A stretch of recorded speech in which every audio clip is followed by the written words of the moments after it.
भक्तारं शक्तेः पौत्रमकल्मषम् पराशरात्मजं वन्दे सुखतातं तपोनिधिम् शुक्लाम्बरधरं विष्णुं शशिवर्णं चतुर्भुजं प्रसन्नवदनं ध्यायेत् सर्वविघ्नोपशान्तये अगज आनन पद्माकं गजाननमहर्निशम् अनेकदं तं भक्तानाम् एकदन्तमुपास्महे वक्रतुण्ड महाकाय कोटिसूर्यसमप्रभा निर्विघ्नं कुरु मे देव सर्वकार्येषु सर्वदा सरस्वती नमस्तुभ्यं वरदे कामरूपिणी विद्यारम्भं करिष्यामि सिद्धिर्भवतु मे सदा ॐ भूर्भुवः स्वः ॐ तत्सवितुर्वरेण्यं भर्गो देवस्य धीमहि धियो यो नः प्रचोदयात्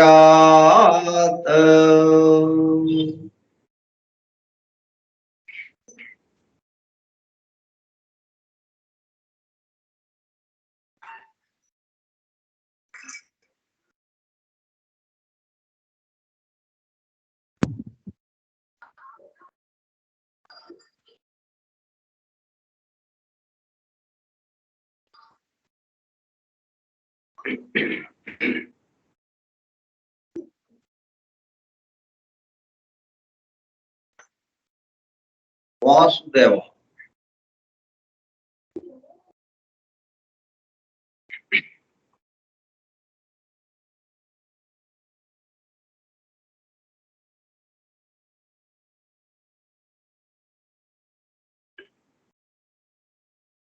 Forum for Truth Seekers, Satyanvaishakula Brundam, a textbook of theosophy, దివ్యజ్ఞాన Prabodhini గ్రంథ పఠనము మరియు అధ్యయనము కార్యక్రమము 31వ పాఠము 9/11/2011 మంగళవారము సాయంత్రం 4:30 గంటలు.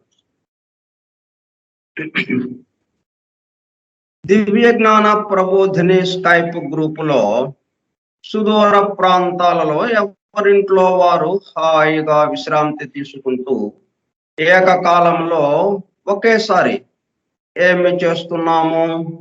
వింటున్నాము. ఏమి వింటున్నాము?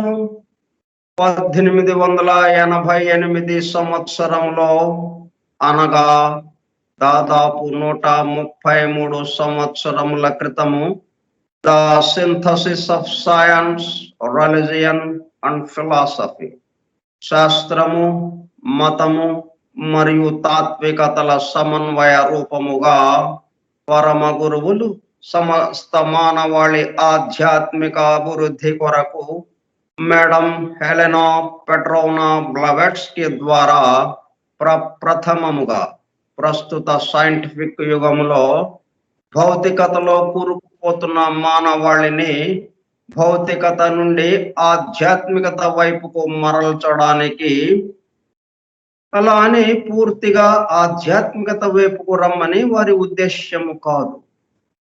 అదే సమయంలో భౌతికత ఆధ్యాత్మికతల మధ్య సామరస్యము, సమతూకము, బ్యాలెన్స్ ను నిలపడానికి అందింపబడిన మ్యాగ్నమ్ ఓపస్ మహత్తర అద్భుత దివ్య జ్ఞాన గ్రంథము ద సీక్రెట్ డాక్ట్రిన్ కు గైడ్ బుక్ గా 1912లో అనగా దాదాపు 108 సంవత్సరముల క్రితము చార్లెస్ వెబ్స్టర్ లెడ్బెటర్ దివ్య జ్ఞానము గురించి సామాన్య ప్రజానీకమునకు కూడా అర్థమయ్యే పద్ధతిలో రచించిన ఏ టెక్స్ట్ బుక్ ఆఫ్ థియోసఫీ ఆంగ్ల గ్రంథము ద థియోసాఫికల్ సొసైటీ అంతర్జాతీయ అధ్యక్షులుగా పనిచేసిన శ్రీ సి జనరాజదాస గారి ఆజ్ఞతో శ్రీ గుంటూరు వెంకట సుబ్బారావు గారిచే దివ్య జ్ఞాన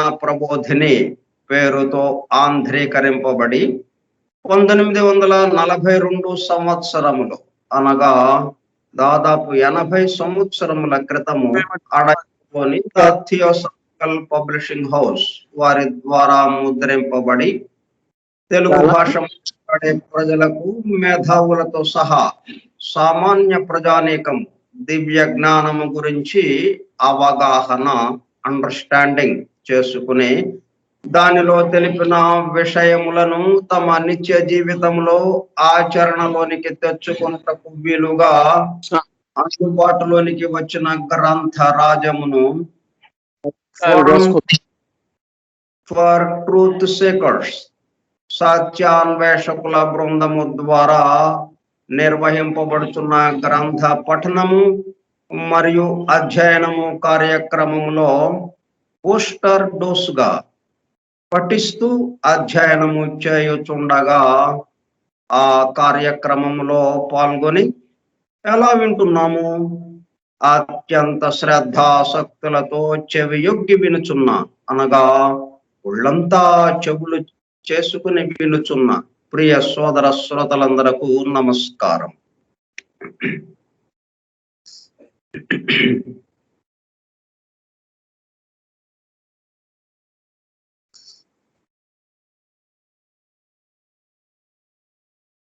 మనందరం ఎక్కడ వాళ్ళం అక్కడ ఉన్నాం, ఎవరింట్లో వాళ్ళు, ఒకరికి ఒకళ్ళం కనపడటం లేదు.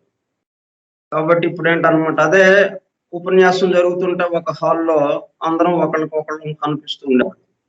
అప్పుడు కంటికి పని ఉండేది, చెవులకి పని ఉండేది. ఇప్పుడు ఒక చెవులకే పని ఉంది. కాబట్టి ఆ చెవుల్నే మొత్తం ఒళ్ళంతా చెవులు చేసుకుని చక్కగా వినటం అనమాట. ఎందుకంటే కళ్ళు పని చేయటం లేదు ఇప్పుడు మనకి. కళ్ళు పని చేయకపోయేటప్పుడు కల్లా ఆ విషయం మీదకి దృష్టి మరవదు. అందుకని ఇప్పుడు ఒళ్ళంతా చెవులు చేసుకుని వినాలి అని.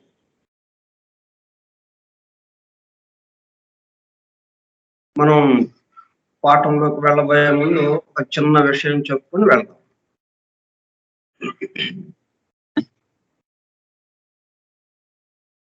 ఒక ఇంట్లో పుట్టినరోజు పండుగ జరుపుకుంటున్నారు. చాలా మందిని ఆహ్వానించారు. 100 మంది దాకా ఉన్నారు అతిథులు.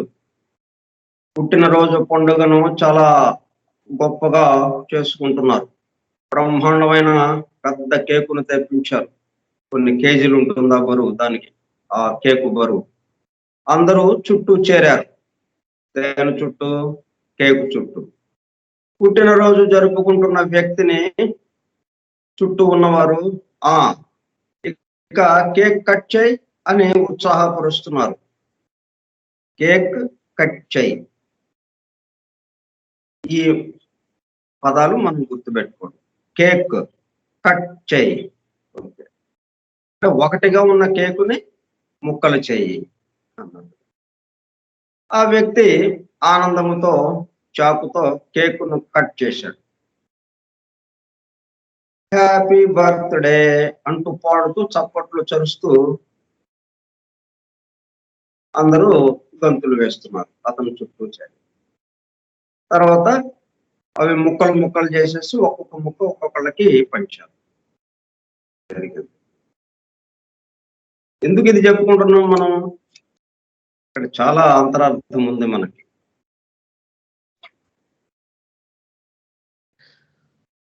కేకు ఒక్కటే ఉంది, కానీ అందరి చేతుల్లోనూ ఆ కేకు ముక్కలు ఉన్నాయి. ఆ కేకు ముక్కలుగా చేయబడింది, 100 మందికి పంచబడింది. 100 ముక్కలు అయిపోయినాయి, 100 కేకులు అయినాయి. ఎలా కదా? ఓకే, కేక్ కట్ చేయి, ఒకటిగా ఉన్న దాన్ని ముక్కలు చేయి అని కదా అన్నారు. అలాగే ఇప్పుడు మన విశ్వాత్మ ఒక్కటిగా ఉంది, ఒక కొసన విశ్వాత్మ ఒక్కటిగా ఉంది. ఇప్పుడు పరమాత్మ ఏమనుకున్నాడు? తాను పెక్కులు కావాలి అన్నాడు. అందుకని తనకు తానే ముక్కలు చేసుకున్నాడు ఆయన అన్నట్టుగా. అంటే ఆ విధంగా కాదు, ఊరికే మనం ఉదాహరణగా చెప్పుకుంటాం. ఉదాహరణలు ఎప్పుడు దాంతో పూర్తిగా పోల్చబడలేవు, అన్వయింపబడలేవు. ఒక ఐడియా కోసం మనం అర్థం చేసుకోవడానికి, గ్రహించడానికి కొంత మేరకు అది తీసుకెళ్తుంది మనల్ని. కేక్ అనేది ఒక కేక్, దాన్ని ముక్కలు చేస్తాం, అందరికీ పంచాం.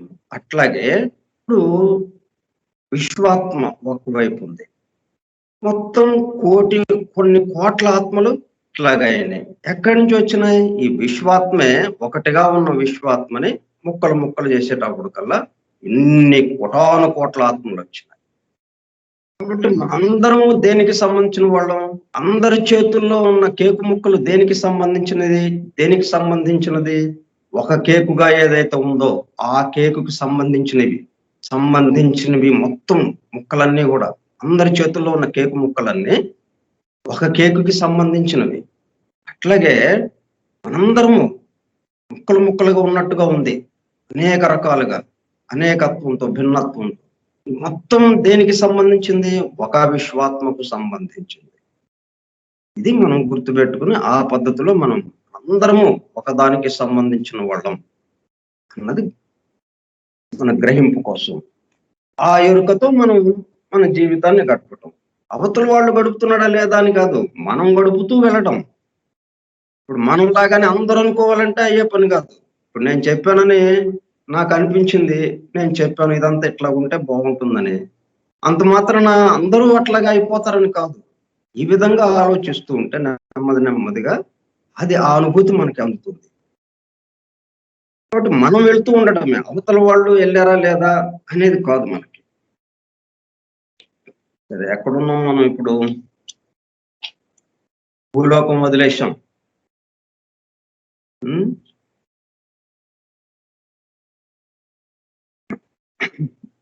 ఈ పార్థివ శరీరాన్ని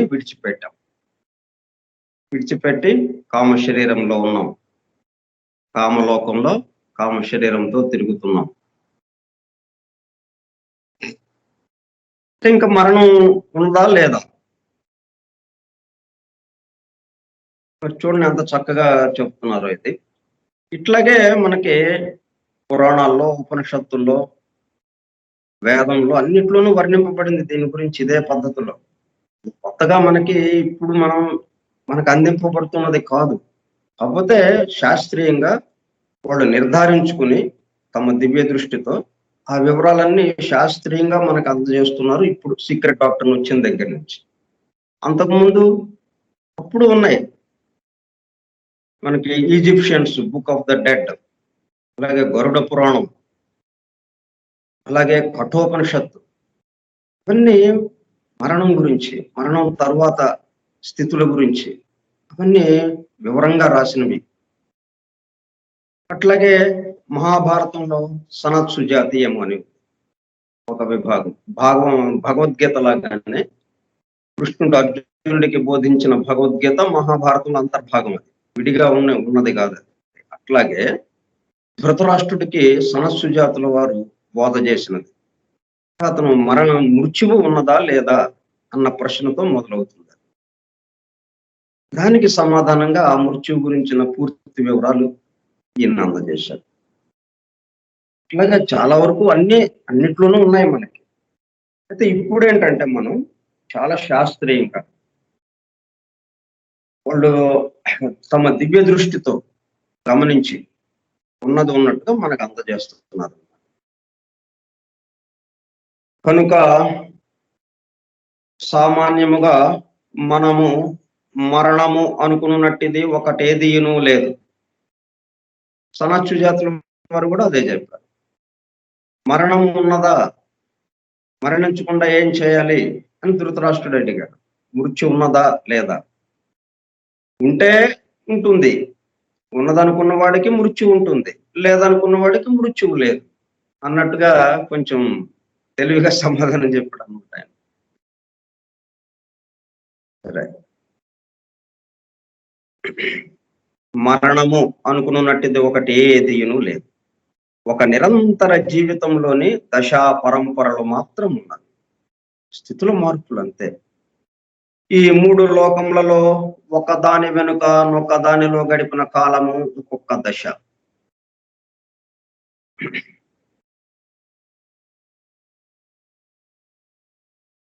ఈ 3 లోకములలో ఏ లోకములో ఎంతెంత కాలం ఉండున్నది మనుష్యుని అభివృద్ధిని బట్టి తరచుగా మారుచుండును.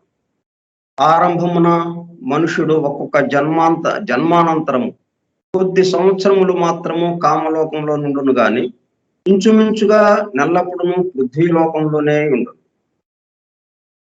వాడు అభివృద్ధి నొందిన కొలదియు కామలోకంలో నుండి కాలము వృద్ధి అగును.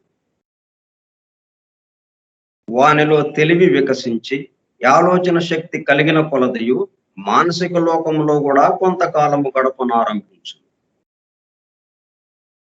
ఎందుకని వీడికి కామలో కోరికలే సరైనవి లేవు. ఆటవిక మనుష్యుడికి లేవటం, ఆహారం వేటాడటం, ఆహారం సంపాదించుకోవటం, తినటం, పడుకోవటం అన్నట్టుగానే గడిచిపోయింది. కాబట్టి కోరికలు ఎక్కువ లేవు. కామలోకం, కామ శరీరము ఎక్కువగా అభివృద్ధి చెందలేదు. కాబట్టి అక్కడ ఎక్కువ కాలం ఉండాల్సిన అవసరం లేదు. మానసిక లోకము అసలే అభివృద్ధి చెందలేదు. అది దాంతో అస్సలు అక్కడ ఉండటం, నేరుగా కారణ శరీరం కారణ లోకానికి వెళ్ళిపోయి మరలా కిందకి నేరుగా దిగి రావటం. ఎక్కువ కాలం లేకుండా మన కామ శరీరము అభివృద్ధి అంటే కోరికలు పెరిగే కొద్ది కామ శరీరంలో నివసించే కాలం పెరుగుతూ ఉంటుంది. తర్వాత ఆలోచనలు పెరిగి ఆ మానసిక శరీరంలో కూడా కొంతకాలం ఉండటం జరుగుతుంది. మానసిక శరీరంలో నాగరిక జాతులకు చెందిన సామాన్య మనుష్యుడు కామలోకంలో కంటే మానసిక లోకంలో ఎక్కువ కాలం ఉండదు. ఆలోచనలు ఎక్కువగా అభివృద్ధి చెందుతాయి కాబట్టి నాగరికుడుగా ఉన్నవాడికి వాడు మానసిక లోకంలో ఎక్కువ కాలం ఉండటానికి అవకాశం ఉంది ఈ కామలోకంలో కన్నా. మనుషుని వికాసం ఎక్కువైన కొలదియు వాని మానసిక లోక జీవితము వృద్ధి అయి కామలోక జీవితము తక్కువయ్యగును.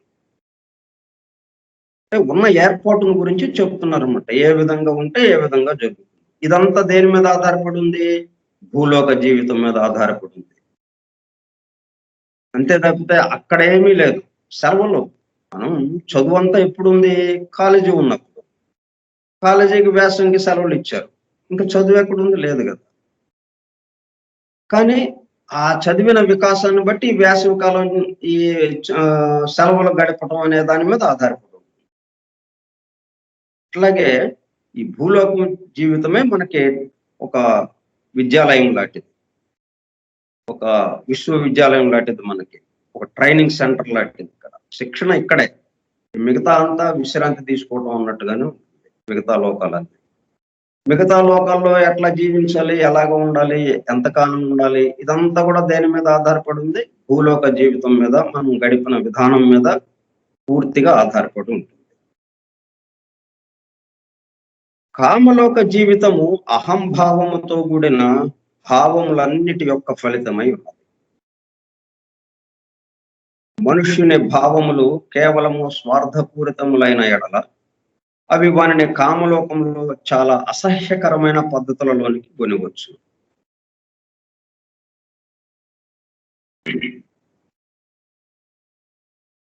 స్వార్థపూరితము అయిన ఎడల అవి వానిని కామలోకంలో చాలా అసహ్యకరమైన పరిస్థితులలోనికి కొనివచ్చు. కొంత స్వార్థంతో కూడినను దయాన్వితములైన సద్భావములైన ఎడల అవి కామలోకంలో పరిమితమైనను సుఖతరమైన జీవనమును సమకూర్చును. ప్రశాంతంగా ఉండేటట్టుగా. పూర్తిగా స్వార్థంగా నాకేంటి, నా కుటుంబానికి ఏంటి, అంతవరకు తను తన కుటుంబము అంతవరకే పరిమితం.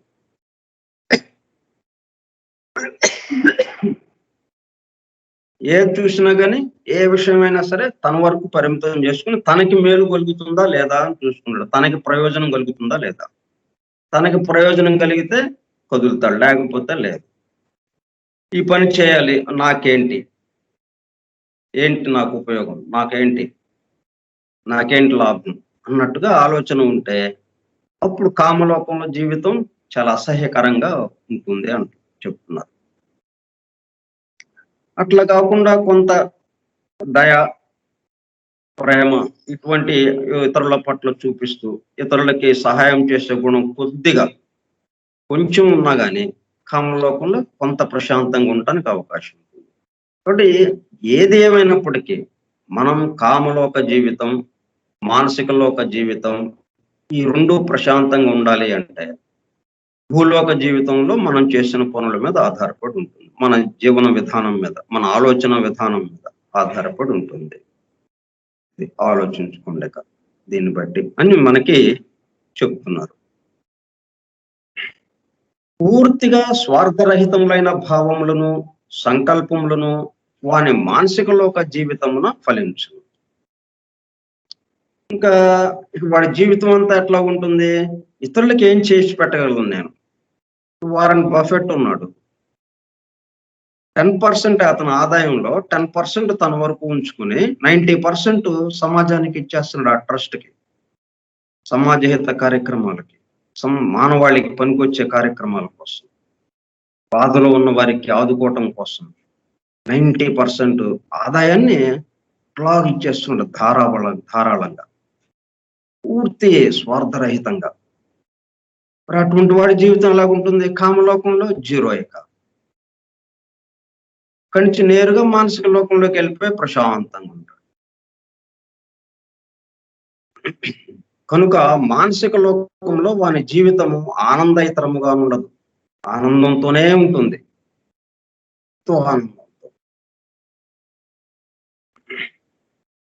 మనుష్యుడు తనంతట తాను దుఃఖకరముగా గాని సుఖకరముగా గాని చేసుకున్న కామలోక జీవితము క్రైస్తవులు పాప విమోచనకర లోకమును అనుదానికి సరిపోవును. క్రైస్తవుల యొక్క అభిప్రాయంలో పాప విమోచనకర లోకం అనేది ఒకటి ఉంది, పర్గేటరీ అంటారు ఇంగ్లీష్ లో. ఆ భావానికి ఇది సరిపోతుంది మనం కామలోక జీవితము. అట్లాగే మనకి నరకము, స్వర్గము అనే రెండు విషయాలు మనకు వస్తుంటాయి, హెల్, హెవెన్. ఈ నరకము ఈ కామలోక జీవితానికి సరిపోతుంది అన్వయించుకుంటే మనం. అంటే నరకం అని విడిగా ఏమీ ఉండదు, స్వర్గం అని విడిగా ఏమీ ఉండదు. మానసిక లోకం స్వర్గానికి సంబంధించింది, ఎందుకంటే అక్కడ ఆలోచనల వరకే పరిమితం కాబట్టి దానికి రంగు, రుచి, వాసన ఏమీ ఉండదు. కామలోకంతో కలిసినప్పుడే రంగు, రుచి, వాసన వచ్చేసేసి వాటికి రకరకాల ఆకర్షణలకు లోబడి అవి పనిచేయటం ప్రారంభమవుతుంది. ఎప్పుడైతే కామలోక శరీరం కూడా రాలిపోయి మానసిక శరీరంతో మానసిక లోకంలో ఉన్నాము, ఇంకా కామ శరీరం యొక్క రాగాలు, భావాలు, కోరికలు, ప్యాషన్స్, డిజైర్స్, ఎమోషన్స్ ఏమీ ఉండవు. దాంతో పూర్తిగా ఆలోచన అంతే, యాబ్స్ట్రాక్ట్ గా ఆలోచన ఉంటుంది. ఆ ఆలోచనతో ప్రశాంతంగా ఉంటాడు. అందుకని దాన్ని స్వర్గము అన్నారు. మనం చేసిన పనుల యొక్క ఫలితంగా నరకలోకంలో కొన్నాళ్ళు, తర్వాత స్వర్గలోకంలో పుణ్యము పాపము చేశాము, పాపానికి తగ్గట్టుగా నరకలోకము, పుణ్యానికి తగ్గట్టుగా స్వర్గలోకము అన్నట్టుగా మనకి పురాణ కథలు ఇటువంటివన్నీ ఉన్నాయి మనకి. దీన్ని చూసే వాళ్ళు ఉదాహరణగా చెప్పుకొచ్చారు మనకి. అంతేగాని మనం చేసిన పనుల యొక్క ఫలితాలు అక్కడ ఉండటం అనేది లేదు, వాటికి శిక్షలు అనేది ఏమీ లేదు అక్కడ. మనం దాని గురించి బాధపడటమే ఒక శిక్ష. కానీ యాక్చువల్ గా మనం చేసిన పనుల యొక్క ఫలితాలు మళ్ళీ భూలోకంకి వచ్చినప్పుడే అవి మనకు రూపం తీసుకుంటాయి, మన మీద ప్రభావం చూపిస్తాయి. అంతకుముందు జన్మల్లో, గత జన్మల్లో మనం చేసిన పనులకి తగ్గట్టుగా ఆ ఫలితాలకి అనుగుణంగా మన జీవితం నడుస్తూ ఉంటుంది. మనం అంతకుముందు ఎవరిని ఇబ్బంది పెట్టలేదు, ఇతరులకి సంతోషపెట్టడానికే ప్రయత్నం చేశాం.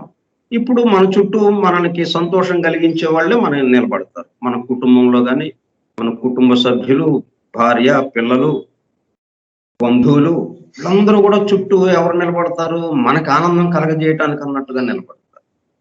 అంతకుముందు మనం ఇతరులను ఇబ్బంది పెట్టడానికి చూసాం. ఇతరులని హింసించి మనం ఆనందించాం. ఇప్పుడు అటువంటి వాళ్ళే మన చుట్టూ నిలబడతారు. భార్య, పిల్లలు మొత్తం మనల్ని హింసించడానికి, నరకయాతన పెట్టడం అంటే ఇక్కడే అన్నట్టుగా, నరకం ఇక్కడే ఉందా అన్నట్టుగా చూపిస్తారు మనం. కాబట్టి మనం చేసిన పనుల యొక్క ఫలితాలు భూలోకంలోనే. అక్కడ కామలోకంలో, మానసిక లోకంలో ఫలితాలు అనుభవించడం అన్నట్టుగా ఉండదు. అక్కడేంటంటే దీని యొక్క ఛాయ. అంటే ఈ భావాలు, ఈ రాగాలు, వాటి యొక్క ఈ ఆలోచనలు, వాటికి సంబంధించిన వాటిని ఆలోచించినప్పుడు దానికి సంబంధించిన బాధ ఏం కలిగిందో అంతవరకే తప్పితే మనకి ఫలితం మాత్రం ఇక్కడ అనుభవించాల్సిందే భూలోకంలో. సంపూర్ణ సుఖదాయకమైన నీచ మానసిక లోక జీవితము స్వర్గము అనబడదు. ఎప్పుడు నిస్వార్థంగా మనం ఇక్కడ జీవించినప్పుడు. స్వార్థపూరితంగా ఉన్నప్పుడు అటు కామలోకంలో గాని, ఇటు మానసిక లోకంలో గాని కొంత అసహ్యకరమైన పరిస్థితులుగా ఉన్నట్టుగా అనిపిస్తుంది. మనుష్యుడు తన నరకమును, తన స్వర్గమును తానే నిర్మించుకును. మనుష్యుడు తన నరకమును, తన స్వర్గమును, నరకము అంటే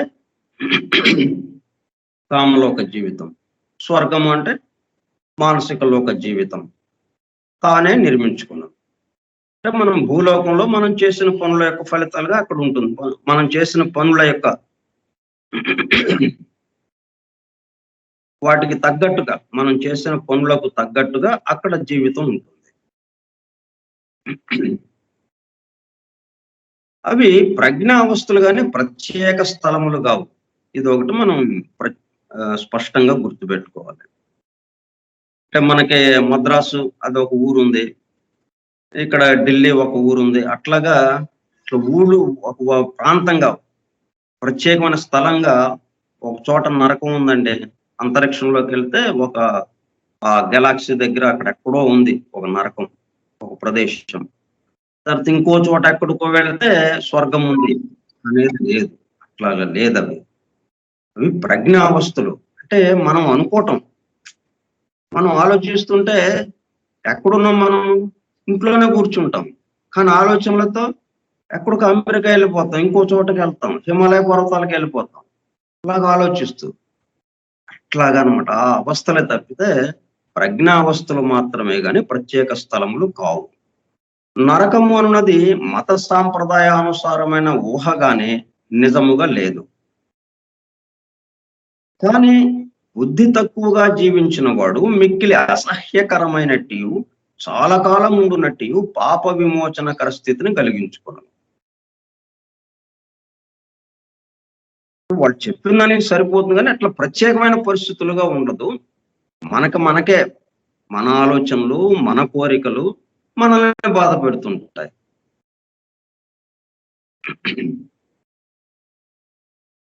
ఈ స్థితి గాని, స్వర్గము గాని శాశ్వతముగా ఉండదగినది కాదు. అంతము గల కారణము అనంతమైన కార్యమును కలిగించజాలదు. ఇదంతా ఏంటి? శాశ్వతత్వంలో జరుగుతున్నది. కాబట్టి కొంతకాలం ఉంటుంది.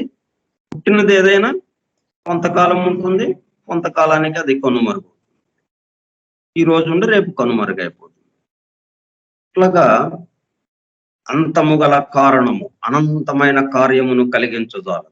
ఒక్కొక్క మనుష్యుని కామ మానసిక లోక జీవితకాల పరిమాణములలో భేదములు విస్తారముగా ఉండుట చేత వాని గురించి సరైన అంకెలనిచ్చుట భ్రాంతికరమగు.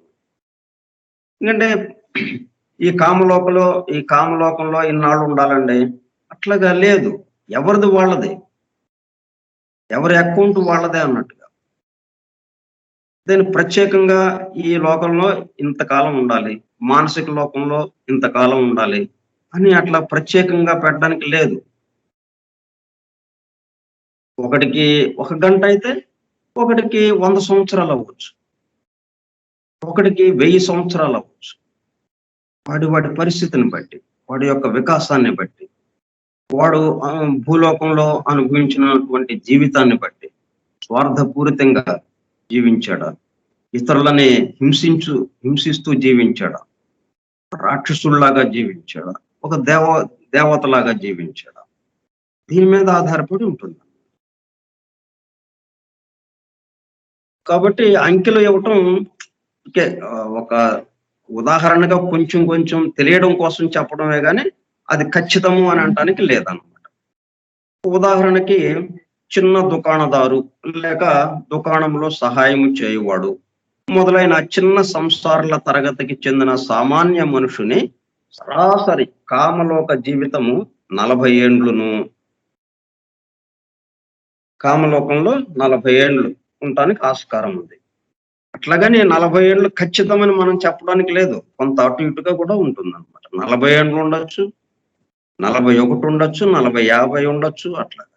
అలాగే 30 ఉండొచ్చు, 35 ఉండొచ్చు. వాడు గడిపిన జీవితం 40 ఏండ్లును, మానసిక లోక జీవితము 200 ఏండ్లు ఉండవచ్చు. సంస్కారి ఆధ్యాత్మిక నిష్ఠాపరుడు నైన వాని కామలోక జీవితము 20 ఏండ్లును, అంటే సగానికి తగ్గిపోయింది.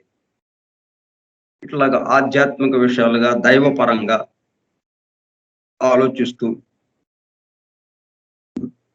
సంస్కారి అంటే ప్రకృతి నియమాలకి, ప్రకృతి ధర్మాలకి అనుగుణంగా జీవిస్తూ తన వల్ల ఇతరులకి ఇబ్బంది కలగకుండా చూడటము అన్నది పద్ధతి పెట్టుకుని, కావాలంటే తన వల్ల ఏదన్నా ఇతరులకి ఏమైనా చేసి పెట్టగలమా అని ఈ పద్ధతిలో ఆలోచించేవాడు ఆధ్యాత్మిక నిష్ఠాపరుడు. ఇటువంటి వాడి కామలోక జీవితం 20 ఏండ్లే ఉంటుంది.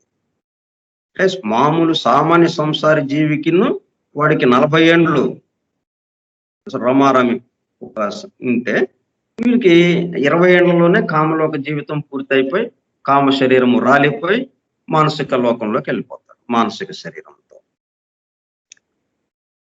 మానసిక లోక జీవితము 1000 ఏండ్లు ఉండవచ్చు. కామలోక జీవితం ఏమో 20 ఏండ్లును, మానసిక లోక జీవితము 1000 ఏండ్లును ఉండవచ్చు. కానీ సామాన్య సంసారికి 200 ఏండ్లే, ఇతనికి 1000 ఏండ్లు. అంటే అక్కడ సుఖం, మానసిక లోకం వచ్చేటప్పటికల్లా ఒక ప్రశాంత స్థితి. అక్కడ 1000 ఏళ్ళు ఉంటాడు అనమాట. 1000 సంవత్సరాలు అంటే మన కాలమానంతో. అక్కడ కాలమానం ఏమి ఉండదు, ఇక రమారమిగా చెప్తున్నారు అనమాట. ఇది మన కాలమానంతో పోలుస్తూ అట్లా ఉండవచ్చు అని. ప్రత్యేక వికాసం గలవాడు తన కామలోక జీవితమును కొద్ది రోజులకు గాని గంటలకు గాని తగ్గించుకుని స్వర్గములో 1500 ఏండ్లు నివసింపవచ్చు, 1500 ఏండ్లు నివసింపవచ్చు. ప్రత్యేక వికాసం గలవాడు. కామలోక జీవితం గంటలే, రోజులు లేకపోతే గంటలు, టక్కుమని వెళ్ళిపోతాడు అంట. ఒక పద్ధతి చెప్తున్నారు మనకి, ఒక ఏర్పాటు. ఈ విధంగా శరీరాలు ఉన్నాయి మనకి. మనం యొక్క ఈ భౌతిక దేహం ఏదైతే అనుకుంటున్నామో ఇది ఒక్కటే కాదు, ఇది చిట్ట చివరిది. కాకపోతే దీంతోనే అసలైన పని అంతా. దీన్ని బాగు చేయటం కోసమే దీన్ని రిపేర్ చేసి రిపేర్ అంటే ఏంటి? పేర్ అంటే జత చేయటం. దేని రీపేర్, అంటే మరలా జత చేయటం. దేనితో జత చేయడం? మరి జత చేయాల్సిన అవసరం ఎందుకు వచ్చింది? విడిపోవటం వల్ల. భగవతత్వం ఏదైతే ఉందో ఈ మొత్తానికి సంబంధించింది అంతర్యామి తత్వం, దానికి దూరం అయిపోయాడు కాబట్టి మరలా దానికి జత చేయటం. దేన్ని? ఈ పార్థివ శరీరాలు, ఈ పార్థివ శరీరానికి సంబంధించిన అణువుల్ని. ఈ అణువులున్నాయి కూడా జీవులతో సమానం, చైతన్యవంతమైనటువంటి జీవులు. వీటన్నిటినీ పరిపూర్ణమైన అణువులుగా మార్చడం.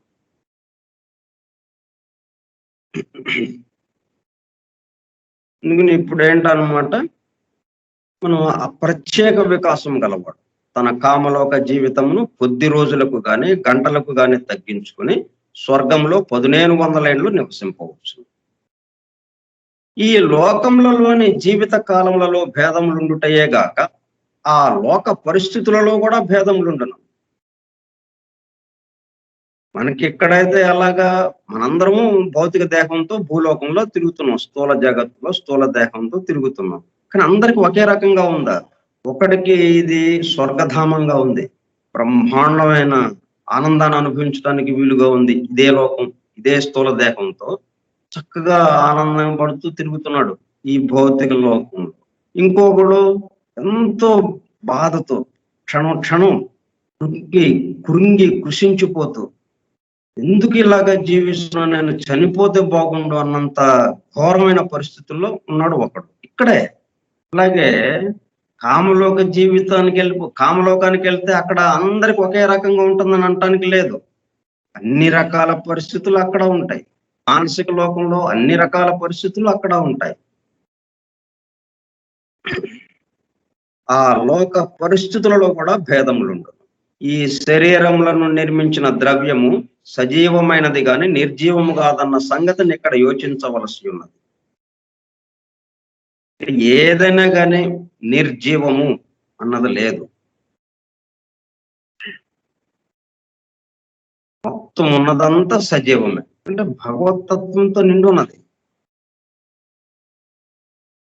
కాబట్టి కామలోక శరీరం గాని మానసిక లోక శరీరం గాని సజీవంగా ఉంటుంది. అది పార్థివ దేహంలోని ప్రతి కణము దేవుని రెండవ మూర్తి నుండి వెలువడిన రెండవ జీవ ప్రసారము చైతన్యము కలిగించబడిన ప్రత్యేకమైన చిన్న ప్రాణి అయి ఉన్నది.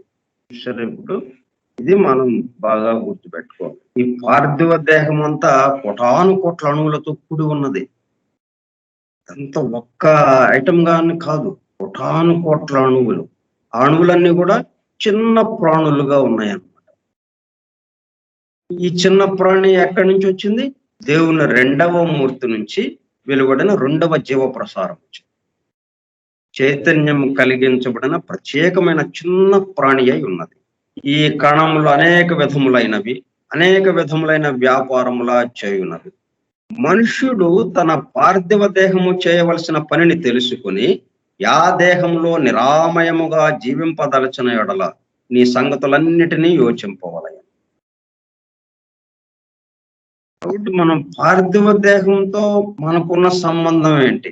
మనకి దానికి ఉన్న సంబంధం, మనం దేనికి ఈ పార్థివ దేహంలో చేరాం, ఈ విషయాలు మనకి తెలియకపోతే అంత గందరగోళంగా అయిపోయి పార్థివ దేహం చెప్పినట్టు ఆ చిన్న ప్రాణులు ఏవైతే ఉన్నాయో అవి చెప్పినట్టు మనం వింటూ మనం దైవాంశ సంభూతులంగా తురియాత్మ లోకంలో నుంచి వచ్చి తురియులుగా ఉన్నటువంటి మనము జీవాత్మగా ఉన్న మనం చాలా తక్కువ స్థాయికి దిగిపోయి దేహాత్మ స్థాయికి దిగిపోయి దేహాత్మతో కలిసి పనిచేయటం అయిపోతాం. అందుకని ఈ రెండిటి మధ్యన సంబంధం. లోపల ఉన్న మనము అంటే జీవాత్మ, ఈగో, అది గుర్తుపెట్టుకోవాలి. మనము అంటే ఈ దేహము కాదు.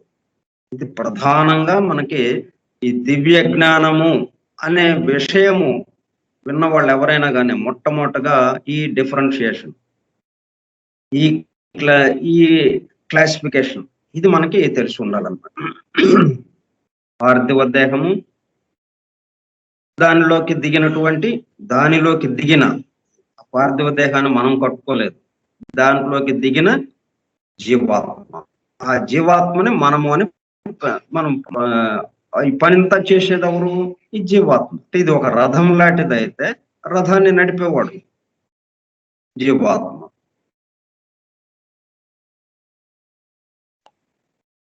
మనుష్యుడు తన పార్థివ దేహము చేయవలసిన పనిని తెలుసుకుని ఆ దేహంలో నిరామయముగా జీవింపదలచిన ఎడల ఈ సంగతులన్నిటినీ యోచింపవలై. ఇప్పుడేమవుతుంది? దాని నుంచి వస్తున్నటువంటి ప్యాషన్స్, డిజైర్స్, ఎమోషన్స్, ఈ రాగాలు, భావాలు, భౌతిక వంచలు, భౌతిక విషయాల పట్ల లాలసత అన్నీ మన మీద దాడి చేస్తూ ఉంటాయి.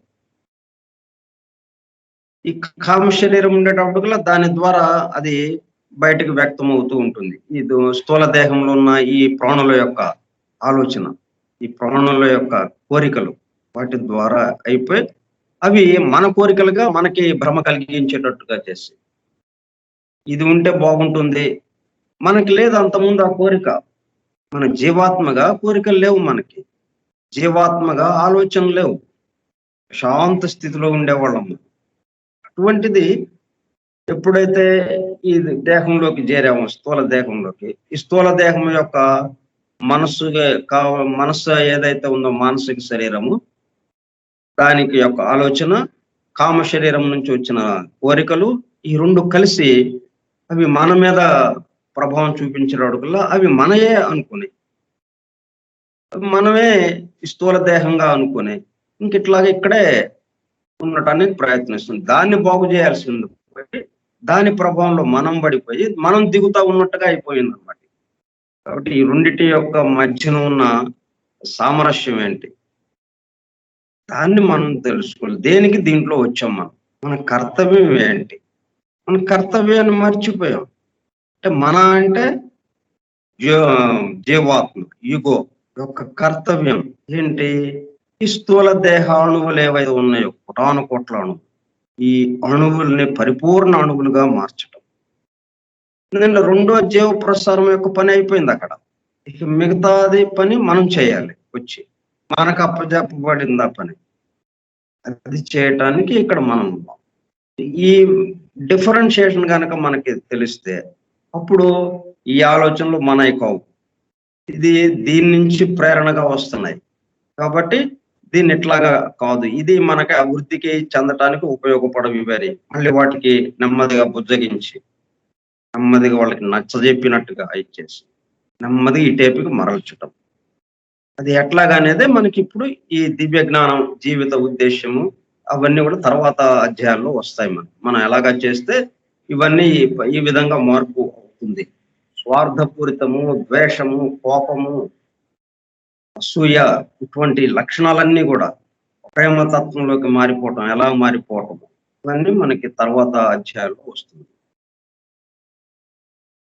ఆ నియమము కామ మానసిక శరీరంలోకి కూడా వర్తించు. ఈ 3 శరీరాలు మనకున్నాయి. ఈ 3 శరీరాలు 3 రకాల పనిముట్లు మన దగ్గర ఉన్నాయి. వీటినే చక్కగా మలచటం మనం. వీటితోనే ఒక చక్కటి శిల్పాన్ని తయారు చేయటం. పరిపూర్ణమైనటువంటి దేహం. ఆ శరీరముల నిండా వ్యాపించు కణముల జీవములో తెలివి అనదగినదేమీ లేదు. కానీ తన అభివృద్ధి మార్గమును పట్టుటకు నిరంతరము ప్రయత్నించవలనని చూపు బలమైన సహజ బుద్ధి ఉన్నది. ఇన్స్టింక్ట్ అంటాం సహజ బుద్ధి. ఏంటి ఆ సహజ బుద్ధి? తన అభివృద్ధి ఏంటి? దిగువుకి అది ఎంత తమాషాగా ఏర్పాటు చేశారో చూడండి. దేహము దేహాణువులతో కోటాను కోట్ల అణువులతో, చిన్న చిన్న ప్రాణులతో, ఆ అణువులన్నీ ఏమిటి? చిన్న ప్రాణులు. వాటితో నింపబడి ఉంది ఈ దేహం. ఈ దేహం ఎటువైపుకి వెళ్తుంది? దాని అభివృద్ధి ఏదనుకుంటుంది? ఇంకా భూలోక సుఖాలు, ఇంకా భూలోకానికి కిందకి దిగాలి, భూలోకంలో ఉన్న సుఖాలన్నీ అనుభవించాలి అన్న ఆలోచనతో కిందకి వెళ్ళిపోతుంది. ఇప్పుడు వీడు లోపలికి వచ్చినోడు జీవాత్మ యొక్క ఇదేంటి? పైకి వెళదాం, ఉన్నత స్థితికి, ఆ బ్రహ్మలోకం, ఆధ్యాత్మిక లోకం, ఆ పరమాత్మ స్థితికి వెళ్ళిపోదాం మనం అన్నట్టుగా ఊర్ధ్వముఖానికి ప్రయాణం ఇది, అధోముఖానికి ప్రయాణం అది. ఈ రెండింటిని ఒక చోట చేర్చారు. ఎంత తమాషా చూడ, ఎంత సంఘర్షణ. ఒకటి పైకి లాగుతుంటే ఒకటి కిందకి. భార్యాభర్తలు ఒకళ్ళేమో అటు లాగుతారు, ఒకళ్ళు ఇటు లాగుతారు. ఎంత చికాగ్గా ఉంటుంది ఆ సంసారం. అలా ఉందనమాట మనది. ఇక్కడ జాగ్రత్తగా మనం ట్యాకిల్ చేయాలి దీన్ని. తన అభివృద్ధి మార్గమును పట్టుటకు నిరంతరము ప్రయత్నించవలనని చూపు బలమైన సహజ బుద్ధి ఉన్నది. ఆ శరీరములను నిర్మించిన ద్రవ్యమునందున్న జీవము పరిణామంలో ప్రవృత్తి మార్గమునందుండి ప్రకృతిలో ఇంకనూ క్రిందకు దిగుతున్నది. మరి ఎవరిని బాగు చేయాలి? వాళ్ళు బాగులేని వాళ్ళని కదా బాగు చేయాల్సింది. ఆరోగ్యవంతులను ఎవరిని చేయాలి? ఆరోగ్యంగా ఉండి శుభ్రంగా తిరిగే వాళ్ళకి మనం మందులు ఎందుకు వేయడం? వాళ్ళు ఆరోగ్యంగా హాయిగా ఉన్నారు. ఎవరికి మందులేయాలి? ఎవరికి ఆరోగ్యం తెప్పించాలి? అనారోగ్యంగా ఉండి వ్యాధి వేదనలతో బాధపడుతున్న వాళ్ళకి ఏదైనా మందు వేసి వాళ్ళ వేదనను తగ్గించి మళ్ళీ ఆరోగ్య స్థితికి తీసుకురావాలి. అట్లాగే ఈ కణాలన్నీ కూడా ఈ చిన్న జీవులుగా ఉన్నటువంటి అన్ని ప్రవృత్తి మార్గం అంటే దిగువకి భూలోకానికి సంబంధించి స్థూలానికి సంబంధించినటువంటి విషయాల ఆలసతో ఇక్కడే ఉండిపోదాం, దీనికేసి వెళ్ళాలి అని అది లాగుతూ ఉంటాయి అన్నమాట. అది సహజ బుద్ధిగా ఉంటుంది వాటికి. ప్రకృతిలో ఇంకనూ క్రిందకు దిగుచున్నది కనుక దానికి ఎక్కువ చిక్కని ద్రవ్యంలో ప్రవేశించి దాని ద్వారా ఆవిష్కరించుట నేర్చుకున్నటయే పురోవృత్తి. చిక్కని ద్రవ్యం అంటే ఇక సూక్ష్మం నుంచి దూరం అయిపోవటం, స్థూలానికి వచ్చేటప్పుడు కల్లా అంటే భగవంతుడికి ఇంకా దూరం అయిపోవటం. ఆ భగవతత్వానికి మనం భగవతత్వంలోనే ఉన్నాం. ఇప్పుడు ఈ చిన్న చిన్న జీవులు కూడా భగవతత్వంతో తయారైన రెండో జీవ ప్రసారంతో తయారైనయే కదా ఇవన్నీ, అభివృద్ధి పరిచినయే కదా రెండో జీవ ప్రసారం ఎక్కడిది? రెండవ మూర్తి నుంచి. ఆ రెండవ మూర్తి ఎక్కడి వాడు? ఒకే మూర్తిగా ఉన్నవాడు 3 మూర్తులుగా మారి ఒక్కొక్కళ్ళ నుంచి ఒక్కొక్క జీవ ప్రసారము వెడలుతూ ఉన్నది. కాబట్టి ఒకటి నుంచే వెడలినట్టే కదా. ఒకటికి సంబంధించింది ఇదంతా. ఎక్కడా మనకి డిఫరెన్షియేషన్ అన్నదే లేదు. కేకు ఎక్కడ ఎవరి చేతిలో పట్టుకున్నా ఆ కేక్ కు సంబంధించిందనే, ఇంకా వేరే చిన్న ముక్కలు వేరే ఏమన్నా ఉంటాయా? వాటికి మారిపోయిన ఇదేమన్నా ఉంటుందా? లేదు కదా.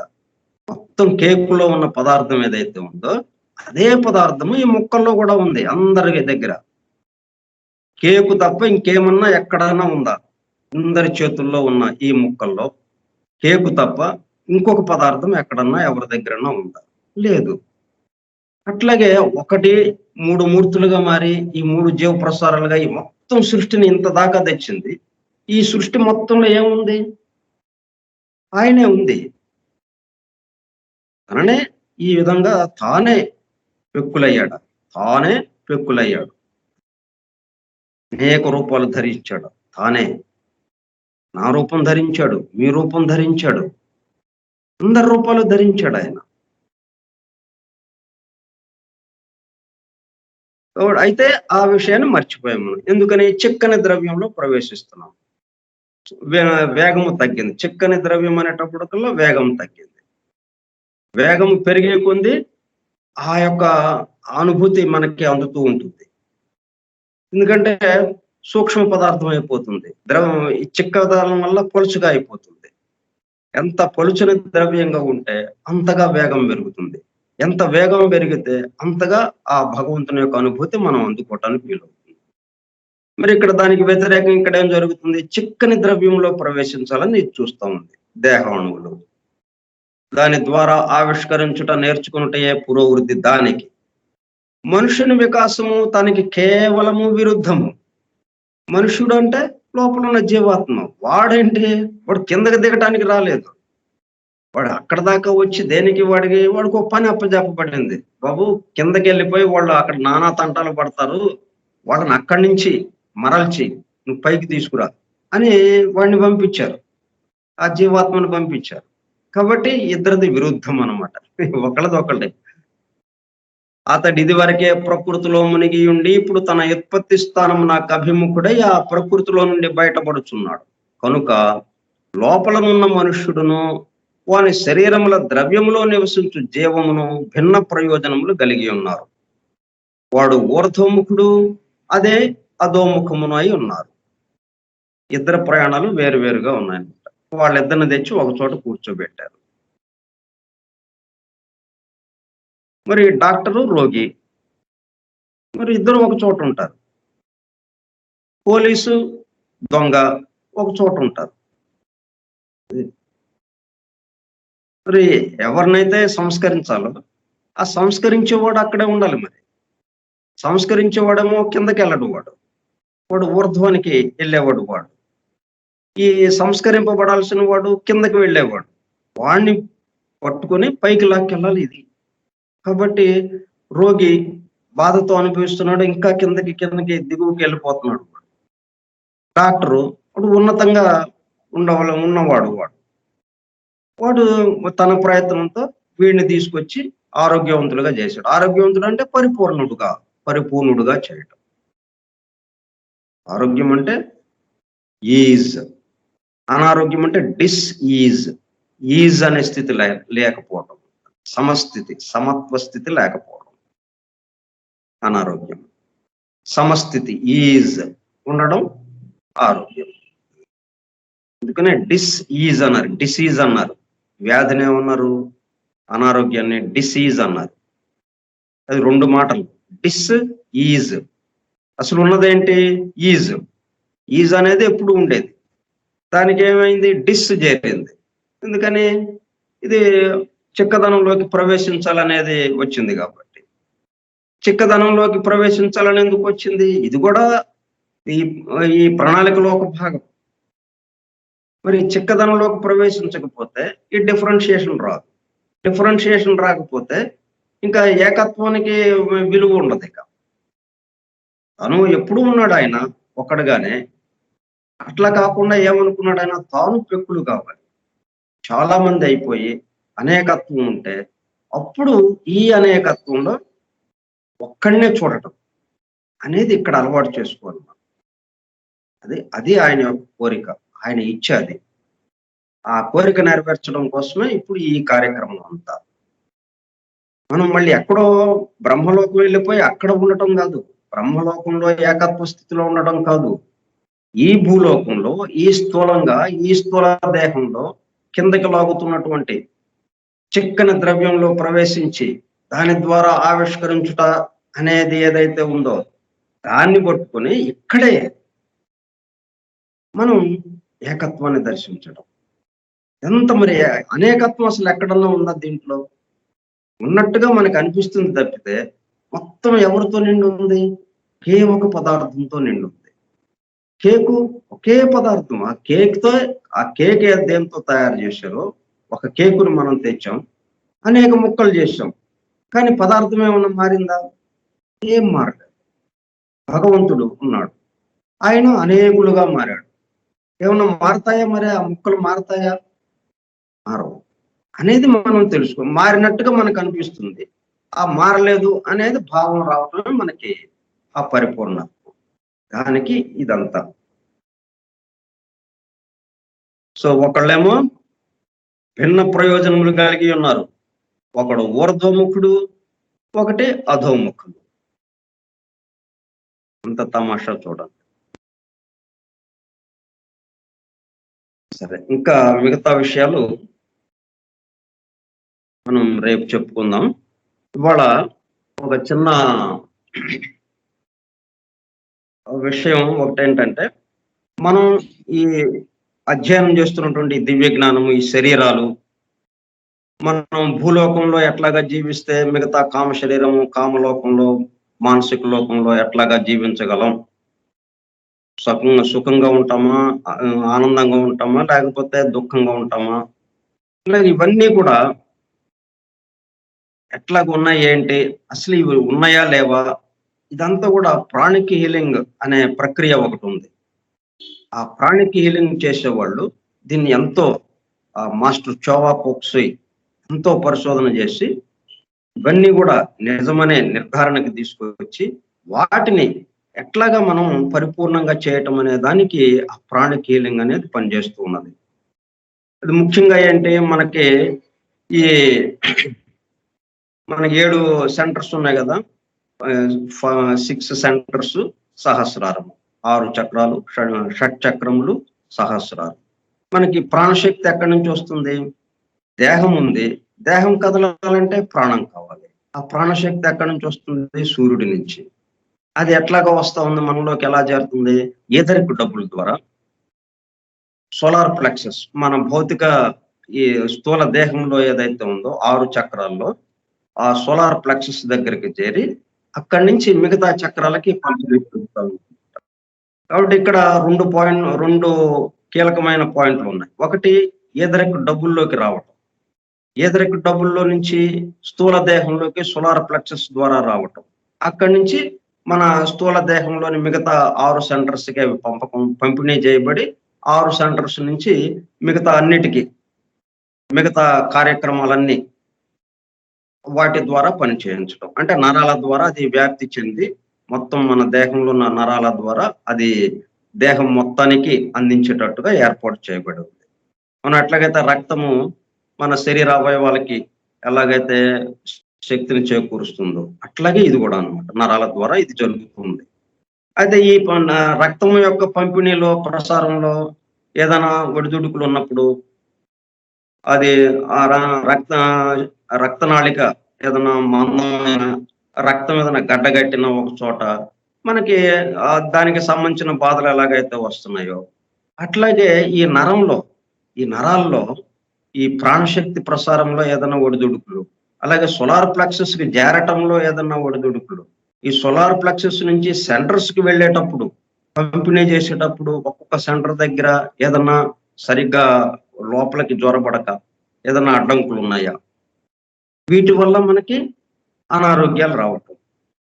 ఇప్పుడు ఇది ఎట్లా తెలుస్తుంది మనకి? ఈ ప్రాణిక్ హీలింగ్ లో ఈ విషయాలన్నీ కూడా మనకి గమనికలోకి వస్తున్నాయి. ప్రాణిక్ హీలింగ్ కనుక మనం కొంత మేరకు నేర్చుకుంటే ఇవి నిజమనే దాంట్లోకి వస్తాము. మనం స్వస్థత చేయటానికి కూడా వీలవుతుంది.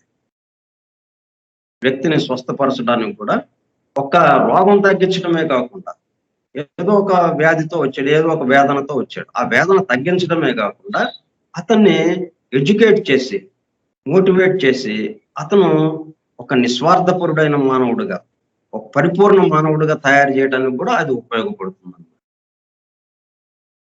ఆ విషయాలు మనకి సునీలారాణి గారు మనకి ఈ గుంటూరు సిటీలో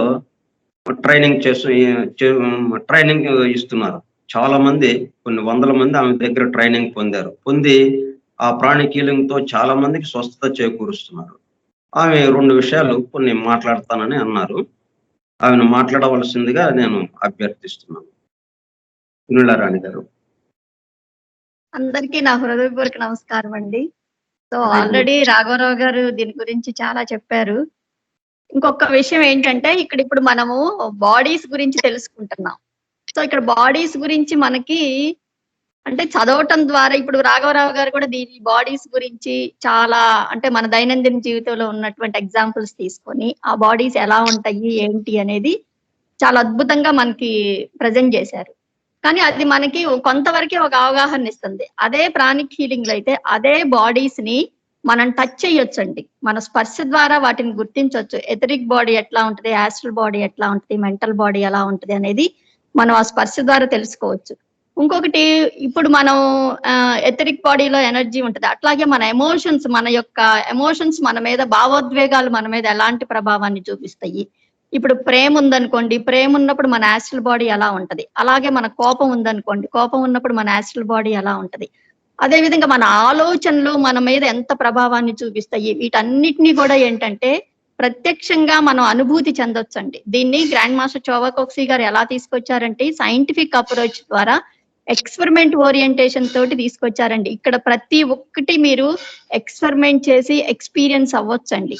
సో మనకి ఎప్పుడైతే ఎక్స్పీరియన్స్ వస్తుందో ఆ ఎక్స్పీరియన్స్ నుంచి ఒక అవగాహన వస్తుంది. అవగాహన వచ్చినప్పుడు మనం దాన్ని ఆచరణలోకి తీసుకోవటం చాలా తేలికవుతుందని నా అభిప్రాయం.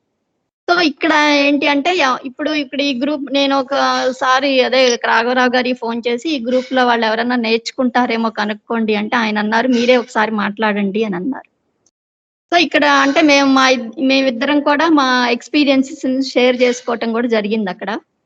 ఇక్కడ ఏంటంటే అందరూ కూడా ఎవరో ఒకళ్ళు ప్రతి ఒక్కరం కూడా ఏదో ఒక సాధనలో ఉండి ఏదో ఒక స్థితికి వచ్చిన వాళ్ళమే. సో నేను సజెస్ట్ చేసేది ఏంటంటే ప్రాణిక్ హీలింగ్ అంటే ఏంటి అని తెలుసుకోండి ఫస్ట్. అంటే మేము ఈ సాధన చేస్తున్నాం కదా, దీని గురించి మాకెందుకులే అని అనుకోకండి. దీని గురించి మీరు తెలుసుకుంటే దాని గురించి ఇంకా అవగాహన మీరు పెంచుకోవటానికి అవుతుంది.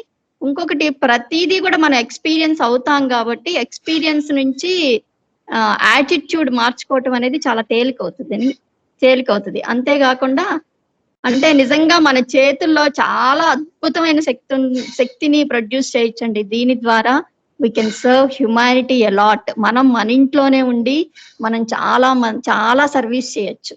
The highest ideal of life is to serve. So అలాంటి ఒక మంచి సబ్జెక్ట్ ని మీరందరూ నేర్చుకోవాలని నా అభిప్రాయం. సో నేను ఇక్కడ ప్రాణిక్ హీలింగ్ ఆథరైజ్డ్ ఇన్స్ట్రక్టర్ నండి. మీరు నేర్చుకోవటానికి మీరు సిద్ధంగా ఉంటే I'm ready to teach you with the blessings of my Guru. So మీరందరూ నేర్చుకుంటారని నేను ఆశిస్తున్నాను. ఈ విషయంగా మీరు ఏదన్నా అడగాలి అనుకుంటే రాఘవరావు గారిని కానీ నన్ను కానీ మీరు కన్సల్ట్ చేయొచ్చు. Ready to learn. అసలు అంటే నేర్చుకో, అసలు ఇదేంటి తెలుసుకోండి. తర్వాత ప్రాక్టీస్ సంగతి పక్కన పెట్టండి. అసలు ప్రాణిక్ హీలింగ్ అంటే ఏంటి, అది మనకి లైఫ్ లో ఎలా ఉపయోగపడుతుంది అనే విషయాన్ని తెలుసుకోండి. ప్రతిదీ ఎక్స్పెరిమెంట్ అండి. ఇక్కడ ప్రతిదీ కూడా మీరు ఎక్స్పెరిమెంట్ చేసి ఎక్స్పీరియన్స్ అయితేనే దీన్ని నమ్మండి. This is such a scientific subject. అసలు ఎనర్జీ అంటే ఏంటి, మనకి సోర్స్ ఆఫ్ ఎనర్జీస్ ఏంటి, వాటిని కంటితో చూడొచ్చు. అట్లాగే మన ఆరాన్ని కంటితో చూడొచ్చు. మనం ప్రతి దాన్ని ఎనర్జీ ద్వారా ప్రతిదాన్ని మనం స్పర్శించి దాన్ని తెలుసుకోవచ్చు. మన హెల్త్ కండిషన్ తెలుసుకోవచ్చు. అలా మన మెంటల్ యాటిట్యూడ్ ఎట్లా ఉంది తెలుసుకోవచ్చు. ఇవన్నీ కూడా దీని ద్వారా మెయిన్ గా ప్యూరిఫికేషన్ బాగా అవసరం అండి. ప్యూరిఫికేషన్స్ కి ఇక్కడ చాలా సింపుల్ గా చిన్న చిన్న టెక్నిక్స్ ఉంటాయి. అది కూడా సైంటిఫిక్ అప్రోచ్ ఏనండి. The more we purify the more we are close to God. After life, after death కూడా వన్నెస్ రావాలంటే ఫిజికల్ వరల్డ్ లో ఉండగానే మనకి బాగా ప్యూరిఫికేషన్ జరగాలి. ఆ ప్యూరిఫికేషన్ ఎట్లా జరగాలి అనేది కూడా చిన్న చిన్న సింపుల్ టెక్నిక్స్ ఉంటాయి. దాన్ని మనం లైఫ్ లో అప్లై చేసుకుంటే there is a great change in our life. So నాకు ఈ అవకాశం ఇచ్చిన రాఘవరావు గారికి చాలా ధన్యవాదాలండి. ధన్యవాదాలండి, చాలా చక్కగా వివరించారు. ఇప్పుడు మనం చెప్పుకుంటున్నవి ఏవైతే ఉన్నాయో దానికి ప్రాక్టికల్ గా మనం అప్రోచ్ అవటానికి, దాన్ని ఫీల్ అవటానికి ఇది చాలా ఉపయోగపడుతుంది. మనకి విషయం తెలుసుకున్నప్పుడు ఏమవుతుంది, మన యాటిట్యూడ్ లోనే మార్పు వస్తుంది. మనం ఏమి చేయకుండా దానంతటికి అదే మార్పు రాదు కదా. దానంతటికి అది మార్పు వస్తుంది ఎప్పుడో, ఇంకా ఎన్ని జన్మలో పట్టొచ్చు. మనం అంత దాకా ఆగం కదా. మనకేంటి, త్వరగా కావాలి, ఏదైనా కానీ ఇప్పుడు కావాలి అనే కదా మనకి యొక్క ఆలోచన. కాబట్టి మనం ఇప్పుడే పరిపూర్ణం అయిపోవాలి. మనం ఆ ఏకత్మానుభూతి ఇప్పుడే పొందాలి. మనం ఆ భగవంతుని యొక్క అనుభూతి ఇప్పుడే పొందాలి అంటే మనలో మరి ఆ ప్యూరిఫికేషన్ కి సంబంధించి మనం ఈ శరీరాలు ఎలాగా ఉన్నాయి, ఏ ఆలోచనలు వచ్చినప్పుడు ఏ విధంగా ఆ శరీరాలు పెరగటము తగ్గటం ఇవన్నీ ఉన్నాయి. ఇవన్నీ మనం ఫీల్ అవటానికి వీలుగా చక్కగా దాంట్లో చెప్తారు. మనకి ఎవరైనా అవకాశం ఉంటే అది నేర్చుకుంటే ఇంకా మరింత తొందరగా మనం పరిపూర్ణులుగా కావడానికి మన యొక్క, ఎందుకంటే ఇక్కడ గడిపిన జీవితాన్ని బట్టే కదా మన కామలోక జీవితము, మానసిక లోక జీవితము. కాబట్టి దాన్ని ఈ రెండింటిని మనం చక్కగా ఫ్రూట్ఫుల్ గా ఉండేటట్టు చేసుకోవాలంటే, ఆనందంగా ఉండేటట్టు, కామలోక జీవితము గంటల్లోనే మనం వెళ్ళిపోవటానికి కావాలంటే ఈ విషయాలు తెలుసుకోవటం అంటే మనకి కంటెంపరీగా ఉంటుందన్నమాట. ఇది ఇప్పుడు మనం ఏమేమైతే చెప్పుకుంటున్నామో అది ప్రాక్టికల్ గా, ఆచరణాత్మకంగా మనకి అక్కడ నేర్పుతారు. 2 రోజులు ఉంటుంది క్లాసు. సింపుల్ గా చక్కగా బాగుంటుంది. అది నేను కూడా అటెండ్ అయ్యాను. చాలా చాలా అనుభూతి చెందాను ఆ క్లాస్ ద్వారా. ఎన్నో విషయాలు తెలిసినాయి. అక్కడ తెలుసుకున్న విషయాల వల్ల నేను ఇక్కడ ఇంకొంచెం మరింత వివరంగా మీకు చెప్పగలుగుతున్నాను. ఓకే అండి, అందరికీ ధన్యవాదములు. మిగతా విషయాలు మనం రేపు చెప్పుకుందాం. స్వస్తి ప్రజాభ్యః పరిపాలయంతాం న్యాయేణ మార్గేణ మహీం మహిషాః. ఓ బ్రాహ్మణేభ్యః శుభమస్తు నిత్యం. లోకాః సమస్తాః సుఖినో భవంతు. లోకాః సమస్తాః సుఖినో భవంతు. లోకాః సమస్తాః సుఖినో భవంతు. ఓం శాంతి శాంతి శాంతి.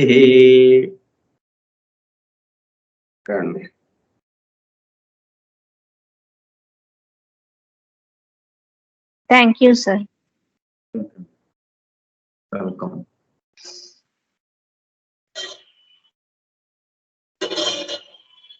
Thank you sir.